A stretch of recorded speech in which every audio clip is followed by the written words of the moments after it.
Assalamualaikum warahmatullahi wabarakatuh. Selamat pagi teman-teman Rudat FM. Berjumpa kembali dengan Rudat FM di event Mudik Idul Adha 2023. Pagi ini tanggal 1 Juli teman-teman 2023. Rudat FM kembali ke Jakarta dari mudik di kampung halaman, tepatnya di Desa Subang, Kecamatan Subang, Kabupaten Kuningan. Sekitar pukul 7:15 teman-teman. Nah, kita kembali menyusuri jalan Subang Kuningan. Nah, di sebelah kiri ada Partai Nasdem mengusung Bapak Anies Baswedan sebagai Baca Pres 2023. Jadi sudah mulai banyak baliho ya teman-teman. Jadi kita journey di pagi ini, kita coba susuri beberapa baliho yang sudah terpasang ya teman-teman. Baik untuk legislatif lokal di DPRD tingkat 2 teman-teman, maupun ada juga untuk DPR pusat, serta tentu saja capres atau baca pres dari yang sudah terlihat adalah dari Koalisi Perubahan, yaitu Bapak Anies Baswedan yang merupakan putra asli Kuningan teman-teman ya, kelahiran Kuningan. Beliau keluarganya tinggal di Kuningan, orang tuanya ya teman-teman, salah satu dari pihak yang dari Kuningan adalah ibunya ya kalau tidak salah ya. Jadi kelahiran Kuningan asli. Kalau dalam bahasa di sini adalah Pituin Putra Kuningan. Jadi di beberapa baliho saya lihat tulisan Pituin Putra Kuningannya cukup menonjol ya, di bold gitu. Karena memang betul-betul kelahiran Kuningan dengan orang tua juga dari Kuningan gitu. Salah satu dari pihak ibu ya. Baik, kita sambil berjalan ya, kita bercerita mengenai Subang. Jadi daerah yang cukup jauh sebenarnya dari pusat kota, kurang lebih 35 kilo dari Kuningan ke arah selatan, kemudian menuju ke arah timur. Jadi berbatasan langsung dengan Jawa Tengah di sisi timur dan Kabupaten Ciamis di sisi selatan. Jadi ada pemisahnya yaitu Sungai Cimonte, Sungai Cijolang memisahkan dengan wilayah Kabupaten Ciamis. Nah ini juga teman-teman salah satu baliho Bapak Anies Baswedan ya. Nanti kita coba lihat juga beberapa,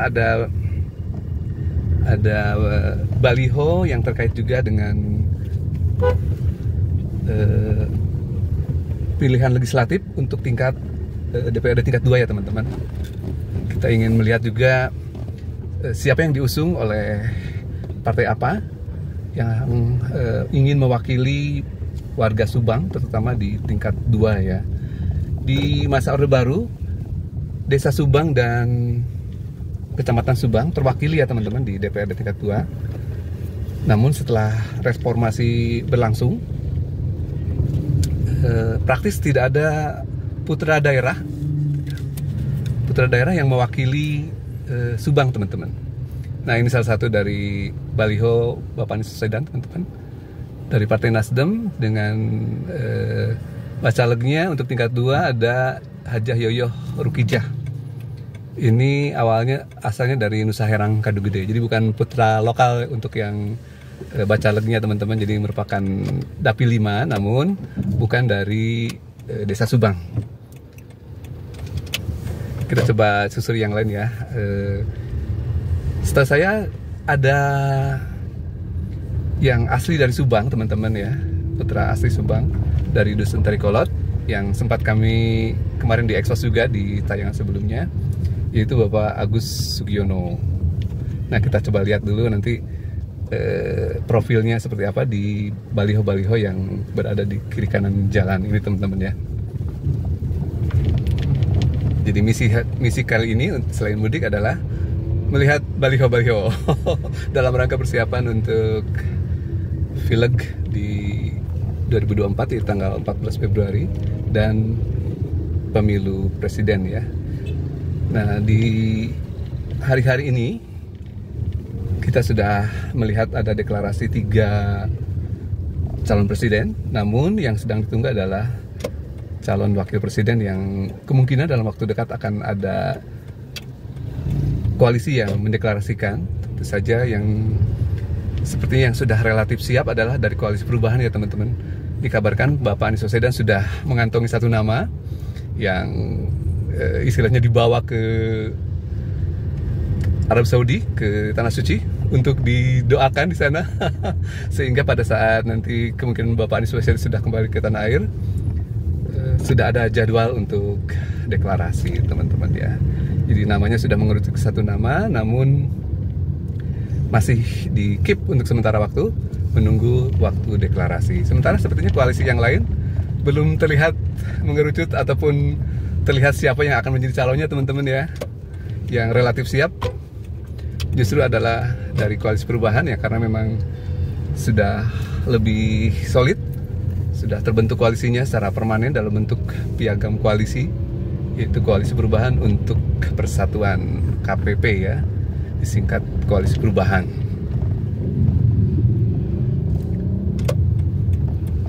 Nah, ini saya sudah berada di Desa Bangunjaya, salah satu desa yang terdekat dengan Desa Subang, Kecamatan Subang. Awalnya merupakan wilayah Desa Subang yang kemudian dimekarkan menjadi sebuah desa mandiri, yaitu Desa Bangunjaya. Jadi Subang cukup luas waktu sebelum pemekaran teman-teman.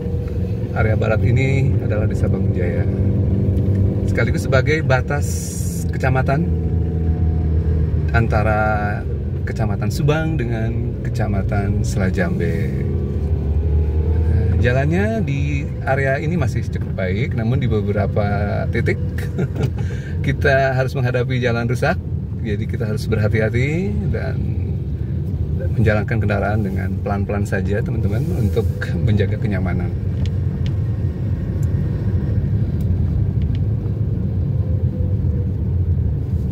Ini hari Sabtu. Nah, ini teman-teman, itu relatif agak tidak terlalu ramai jalannya. Di sebelah kanan ada juga baliho Bapak Anies, usungan dari Partai Nasdem, salah satu dari 3 partai yang mengusung dan mendukung Bapak Anies Baswedan sebagai Capres 2024. Sepertinya Koalisi Perubahan memang sudah relatif siap ya dibanding koalisi yang lain, terutama dalam hal kesolidan dari koalisinya itu sendiri teman-teman ya.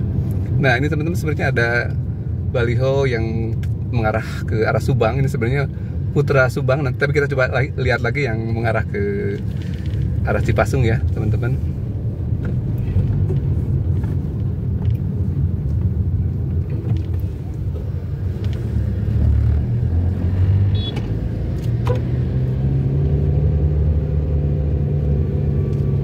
Suasananya agak mendung, jadi relatif dingin udaranya teman-teman.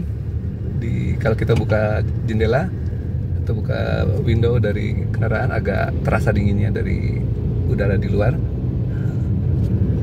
Dan relatif hijau teman-teman di kiri kanan dari jalan akses Subang Kuningan ini. Penghijauan yang dilakukan di masa lalu sudah cukup terlihat hasilnya. Jadi tidak ada lagi lahan-lahan kritis yang membahayakan, menyebabkan longsor yang masif, itu tidak ada lagi. Nah, ini salah satu dari bacaleg Partai Nasdem untuk DPR RI ya. Saya kurang mengenal secara pribadinya. Banyak tokoh muda soalnya teman-teman. Nah, ini juga baliho Pak Anies Baswedan dan bacaleg untuk tingkat 2 yang mengarah ke Subang ya. Ininya arah balihonya udah banyak ya. Ini Desa Kutawaringin, sudah masuk ke salah satu desa di Selajambe. Masanya kabut teman-teman, di perbukitan ya. Jadi perbukitannya memanjang dari arah barat ke timur dan timur ke barat. Jadi perkampungan berada di celah-celah antara bukit yang memanjang tersebut. Nah, ini suasana pagi, masih pagi, banyak warga yang menuju ke hutan, menuju ke kebun, menuju ke persawahan. Biasanya siang hari atau sore hari mereka kembali ke rumah. Nah, ini juga nih teman-teman, ada dari Partai Demokrat, di sebelah kanan ada Bapak Anies Baswedan juga. Cukup banyak nih Ibu Haja Yoyo Rukija ini dari Partai Nasdem untuk tingkat 2 ya.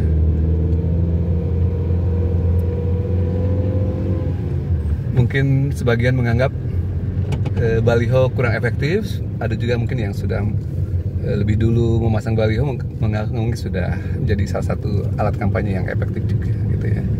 tergantung strateginya seperti apa ya teman-teman. Ada jalur udara melalui medsos untuk mempromosikan caleg dan capresnya. Ada juga yang mengandalkan seperti ini PDIP ya, baliho juga untuk sosialisasi ke masyarakat. Saya kira sama-sama dipakai untuk jalur manapun. Nanti diukur efektivitasnya seperti apa ya teman-teman. Ada PKS juga.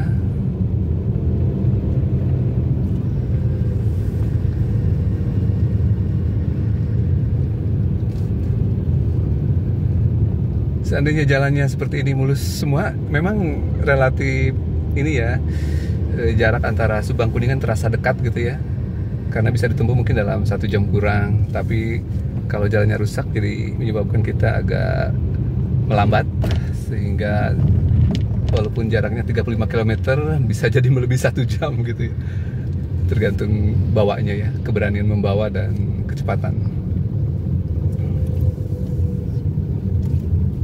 Nah, banyak yang bawa parang bukan untuk berantem ya teman-teman, tapi untuk ke ladang. Oh, ada ambulan.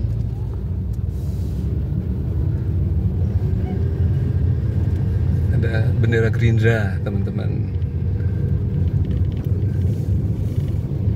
Di masa Orde Baru, Subang, Kecamatan Subang pada umumnya merupakan basis Golkar ya teman-teman.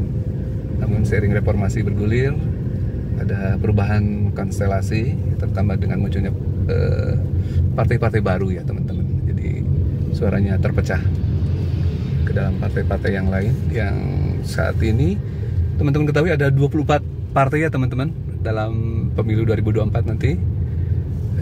6 diantaranya adalah partai lokal Aceh ya teman-teman. Jadi 24 kurangi 6, 18 ya adalah partai nasional. Yang terakhir bergabung adalah Partai Umat, jadi partai ke-18 ya.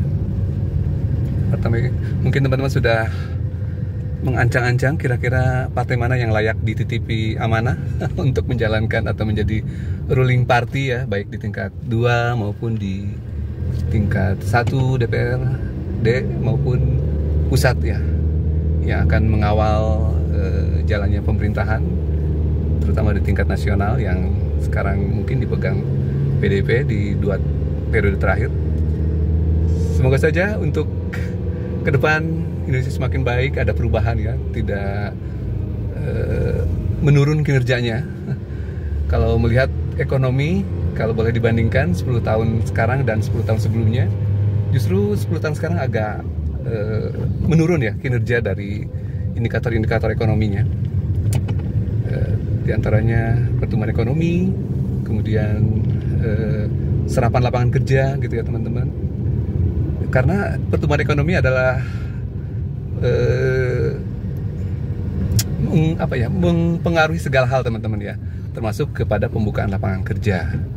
Pertumbuhan ekonominya di bawah 5% ya tidak akan membuka lapangan kerja yang masif tentunya teman-teman. Dan lapangan kerja adalah indikator untuk daya beli masyarakat. Nanti juga PHK akan muncul kalau pertumbuhan ekonomi tidak cukup untuk mendorong penciptaan lapangan kerja. Yang ada juga malah yang ter-PHK gitu, yang sekarang banyak kasus PHK massal gitu ya, salah satunya di sektor garment, sektor tekstil ya teman-teman. Kemudian otomotif juga banyak yang hengkang dari Indonesia investasinya teman-teman ya. Ada beberapa brand Jepang yang out. Kemudian juga di sektor hulu migas teman-teman, banyak investor asing yang keluar dari Indonesia justru teman-teman. Termasuk juga di sektor retail, banyak yang keluar dari Indonesia. Artinya apa? Pasti lapangan kerja yang sudah tercipta akan tertutup dan itu menimbulkan PHK. Nah itu yang kita tidak lihat di greget dari pertumbuhan ekonomi di 10 tahun terakhir. Makanya muncullah koalisi perubahan yang tentu saja memiliki pandangan lain terhadap ekonomi Indonesia, pemerataan, keadilan sosial. Mudah-mudahan saja ini bisa menjadi kompetisi yang sehat ya teman-teman, untuk memunculkan suksesi pemimpin baru yang lebih fokus kepada kesejahteraan dan pemerataan ekonomi. Barangkali itu dari sisi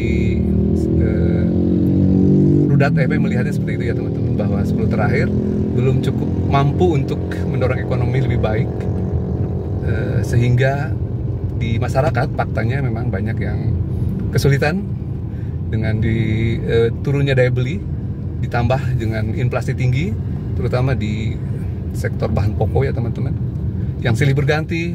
Bila mana menjelang Idul Adha, Idul Fitri udah lebih tinggi lagi kenaikan harga pokoknya, sehingga akan memukul kemampuan masyarakat untuk membeli atau mendukung kehidupan yang lebih layak gitu ya teman-teman. Nah, ini di depan kita sudah menghadapi lagi jalan rusak. Jadi jalan bagusnya hanya sebagian kecil teman-teman ya. Nah, ini menjadi tantangan bagi pemerintahan selanjutnya ya. Seperti kita ketahui, di beberapa waktu lalu jalan rusak menjadi fenomena yang heboh di Lampung, di Sumatera juga ada beberapa yang viral. Nah, ini kan menjadi ironi ya teman-teman ya, karena kan jalan umum adalah jalan yang dilalui setiap waktu oleh masyarakat, yang sebenarnya merupakan kewajiban pemerintah untuk menyediakan prasarana atau infrastruktur ini. Walaupun ada segmentasi, ini adalah kewajiban Pemda tingkat 2, Pemda tingkat 1 atau nasional, tapi pada umumnya kan tetap jalan nasional yang dalam waktu lalu sempat heboh itu ada penurunan kualitas ya, baik untuk jalan nasional maupun jalan lokal ya, Pemda tingkat 1, Pemda tingkat 2. Jadi sementara di waktu sebelumnya kondisi jalan tersebut 10 tahun sebelumnya relatif lebih baik. Artinya ada pemerintah yang misfokus ya teman-teman dalam melayani masyarakat secara umum. Nah, ini yang sekarang digadang-gadang oleh koalisi perubahan.